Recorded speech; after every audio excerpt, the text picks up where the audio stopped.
This is a movie called Mary and Max. Again, this isn't traditional animation. This is claymation. Claymation. Mary and Max is a 2009 Australian claymation black comedy drama film written and directed by Adam Elliott. Adam Elliott has made 5 stop-motion features since 1998 and claims to enjoy making bittersweet claymographies based on his own experiences. A word he made up himself, by the way, people. Claymation uses the same Sorry? I said that's good stuff, isn't it? I guess. Claymation uses the same process of other animated features of using still images shot in rapid repetition and then recorded to digital media.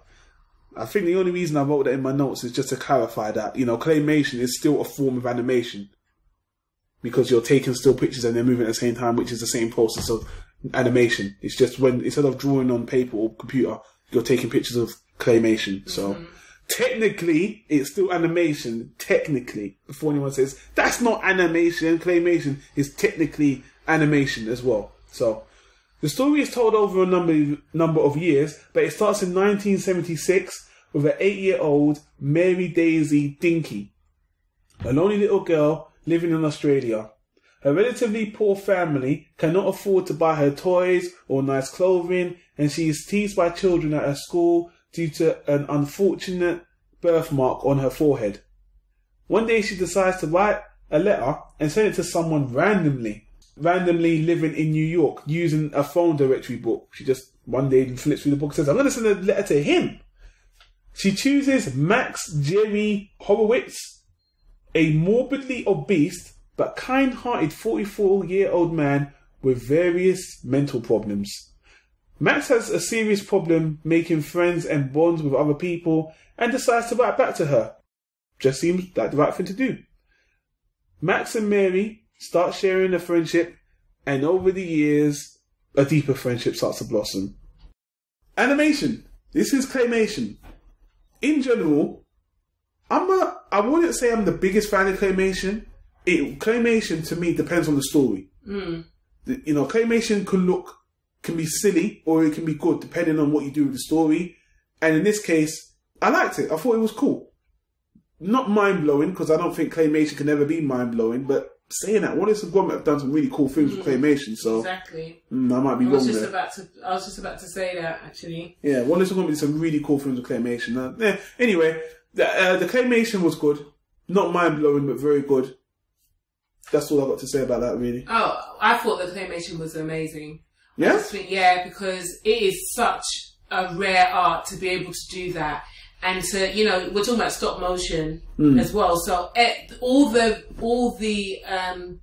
emotions that were on the characters' faces had to be, made and formed and stuff like that. Yeah. And with Max, he has a lot of expressions on his face. You know what I mean? And so all that has to be done for us to feel a connection to him. So to me, I thought it was bloody amazing. I rated them for doing that because you need, time to do that. Do you know what I mean? A hell of a lot of time. And clay is not the easiest thing to work with. Do you see what I mean? So, I thought it was amazing. I was truly, truly impressed with the colouring. You're making me feel bad. That's your business. I know what I'm You're making me feel bad. You're making me feel like I'm a Neanderthal. Well, I'm not saying nothing about that. That's up to you. But for me, like the scenery as well was very, very well done. It's also set in 2 locations in a sense because you're looking at New York and then you're looking at Australia. Yeah. And I did kind of feel the difference. And so, I really, really liked it. I liked the animation. It was apt. Sound. Voice acting. Phenomenal. Amazing. And why was it phenomenal, Don? Just read out who was doing the voice acting. Well, Max was played by one of, Hollywood's most beloved actors, character actors, Philip Seymour Hoffman. Do I even need to read out his list, people? Go on IMDb. I mean, if I have to, he was the villain in Mission Impossible 3, was it? I can't remember what Mission Impossible was. He might be known for... What else is he known for? Known for that movie Happiness, which is not a good example because that movie's fucking crazy. Anyway, he's a great actor. If you don't know who and Capote, he does Capote as well. So that's one of his best known movies as well. Now, who played Mary? That was Toni Collette. Toni? Do you know her? You do know her. Do you remember Muriel's Wedding? Of course I do. There you go. That's Muriel, yeah? Changing Lanes, about a boy. Little Miss Sunshine. Yeah, In Her Shoes. Little Miss Sunshine, yeah. Of course I remember her. Yeah. She's a great. She's a good actress. Like her, yeah. Did you watch Jesus Henry Christ, by the way? No, I haven't. Oh, yeah, I liked it. I thought I need to watch that movie. Yeah. Yeah, man. Voice acting was stellar. Yeah. Stellar.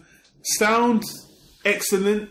Background sounds good as well. I mean, Claymation, the thing is, they, especially something like this, a dark comedy, they have a lot of funny sounds. They do a lot of funny things with the voice acting and the background music and stuff. But yeah, it was stellar. Audio was just on par, just top notch. You know, great. And I'm glad that the guy actually managed to get Philip Seymour Hoffman. You know, damn. You got Eric Bana as well. I don't like him though. I don't know why. People don't like Eric Bana. They don't like his face. There's something about him. People don't like his face. You know why? It's Hulk. Everybody knows It's Hulk. It's Hulk. Mr. Banner. He should change his name. But then when he changed, you know the best thing I've seen of him? What's that film with... Don't say Hannah. Because people didn't like him. Hannah. People didn't like him. I was going to say the film with Brad Pitt where he gets... fucking hell. What the hell is that name of that film? What the hell is wrong with my brain? What's the name of the movie he's in with... Ain't you got iPad? I don't even know. Hold on, Peoples, hold on. Taken away. Why? Troy. Yeah, you couldn't remember it. The reason why I like it is because when he got killed, he got sliced up and then he got dragged all about. Because I forgot he was in that movie. Yeah, there you go. You forgot how he got killed. He got killed. I forgot that was Eric Bana. Well, there you go. How could you not forget? Because every time he irritates me, then I remember what happened to him in that movie. I feel a slight level of satisfaction. But anyway, back to you. We digress. So, moving on to story and characters. Again, let's combine the two because this story, the characters, absolutely fucking phenomenal. Period. Character development, quirky characters. Quirky, interesting characters, man. Mary... When she's young, she's very cute, very endearing. When she gets older, she becomes quirky. Her story is just quirky and cute and a little bit sad. Max is just an hilariously, heartwarmingly sad character who you just really, really love and admire. And it's just great to watch. The characters is really great. I love the even there's a few side characters, not many. I think most of the side characters are actually Mary's parents. They are quite funny and interesting as well because they're weird and they're flipping even part criminal in some aspects. And yeah, a story with characters. Story's great. I mean, it's a story of two totally different people, two totally different places, and their lives as they go on. And I don't want to say it's a spoiler. Max's life doesn't vary as much as Mary's over the years, but their relationship and how it grows and how they, it's not a romance thing. Sorry if that's a spoiler, people. It's not a romance thing. It's about friendship, and the ending is so bloody sweet, maybe bittersweet. That's all I'm going to say. That it is just loved it. Period. For me, I loved it a lot. Yeah, there's a lot of emotion that goes along with it that I found really interesting. It's extremely endearing, but it's extremely in-depth when you're talking about the characters, especially Max and Mary for different reasons. You know what, this is one movie I don't want to spoil at all. I don't want to... Exactly. I just want people to watch it and come to their own conclusion about it. But for me, I just felt that it was a well-told story, and it's nostalgic because I remember when I was growing up, they used to tell us to have pen pals, before the internet, interwebs, interwebs, the tweaking and the twittering and all that stuff. And twittering. We had pen and paper, as my mum would say. Pen and pepper. Pen and pepper. Pick up your pepper. So pick up your paper. And write a book. Go write a book. Whatever. Anyway. So back in the day, there used to be like pen pals, and people used to, in my school, they used to think, it never lasted long, that they would go and find a pen pal in America. I got a friend in America that I'm writing to. Yeah, look at this letter. And they used to bring the letters in. And people used to be like, wow, man, look at you. And I'm going to go visit them. Whatever. But, you know, so that was, it brought a little bit of nostalgia to me. And it's something that can't happen in 2013. If some man or whatever tried to get in contact with a woman or a girl or whatever, we all know what that means. It's nice that something so endearing, something so sweet can happen, and they are totally 100% platonic. There is not an element, a stain, anything sexual of that nature. It is just two people that have come together and have similar interests and meet each other in their times of lives where they actually need a friend. And it's quite funny because with Mary, it's from her childhood, you know, and with Max, it's at near the ending of his life, so it's extremely interesting. Yeah, I think people should just go see it. The thing also that we didn't talk about, and I don't know who does the voiceover, because there is a voiceover. Oh yeah, there is a traditional voiceover. Who does that? I didn't know who. We don't know who did the voiceover. He sounds like a guy that does so many. Yeah, I might have to look it up maybe. But the voiceover guy was also pretty good. Very good story. Yeah, that usually annoys me. Yeah, but it wasn't annoying, because sometimes it can be slightly sarcastic in a way, or what's the word? Sarcastic. Yeah, it can be sarcastic. Yeah. Yeah, when you're listening to them and you just want them to tell them to shut the fuck up. Yeah. But you didn't feel this way with this person and stuff as well. I would just like to say the colouring as well. I know we're going back and forth, but it's the last one I want to say. I liked the overall colour of the movie. The colour palette. Yeah, the colour palette. It wasn't like traditional.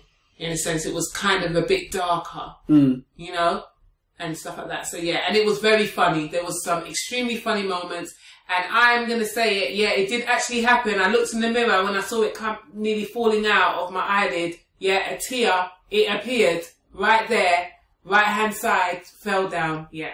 At the end, tears of a clown. One tear from one eye. That's the tears of a clown. No, you didn't cry from both eyes. What kind of crying is that? Sounds like when doves cry. I don't know. The fact of the matter is, I got emotional. That's what I'm trying to say. Why you got to make it sound like so fake? All right. I don't know if you were trying to make that sound. That sounded like... I'm saying that it takes... It just managed to get one tear out of my right eye. Just a little drop. No, I saw it coming and I wanted to... Yeah, I felt the emotion. Shut up, man. That's probably what you should have just said, didn't it? I felt the emotion. Why do I have to say it like that? I saw this eye, but you. Dramatising this tear coming out of your eye like you're a stone or something. Crying for the first time. I'm going to turn you into a stone. You're going to see tears in both eyes. All right, well, people... We are in the same room. You know, this is so good because we're in the same room. So you carry on chatting. Carry on. Say what you got to say.